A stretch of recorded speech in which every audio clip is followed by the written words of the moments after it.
problème que je vois avec les Stolperstein, c'est qu'elles mettent en évidence un caractère uniquement victimaire de la Shoah. Or, ce qui me donne plus pour l'avenir croyance en l'humanité, c'est en réalité le fait qu'il y a une résistance juive, mais surtout que très nombreux sont les chrétiens qui ont été les juifs. Je pense au Chambon-Saulignon, je pense à tous les juifs qui sont cités, je pense ce qui s'est passé à Périgueux. Puis une volonté des juifs de continuer. J'ai chez moi des éditions de 1941, 42 à Lyon, du consistoire replié là-bas, qui va republier des livres de religion, qui va publier des textes.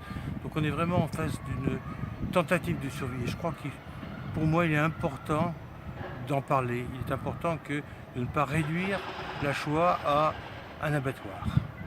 Ce qu'elle a été. Deuxième partie, il y a eu surtout les malgré nous. Les malgré nous en Alsace, c'est quelque chose d'extrêmement important.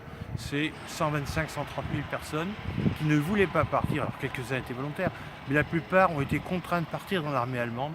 Une trentaine de milliers, si j'ai bonne mémoire, ne sont jamais revenus. Ils ont vécu, pour certains, jusqu'en 1954 dans des camps russes, à Tambov en particulier. Donc c'est vraiment une affaire extrêmement violente. Et je crois que de mettre en valeur une perte, une douleur contre une autre douleur, sans parler d'une autre douleur est dangereux et difficile. Je crois savoir, et dans ce cas-là je deviendrai un fervent parti des Stolperstein, alors qu'aujourd'hui je suis assez réservé, c'est vrai, qu'on va essayer de mettre des plaques pour les Roms, pour certains morts dans l'armée allemande, qui ont été contraints, sinon c'était les parents qui étaient déportés, sinon c'était la famille qui subissait les conséquences.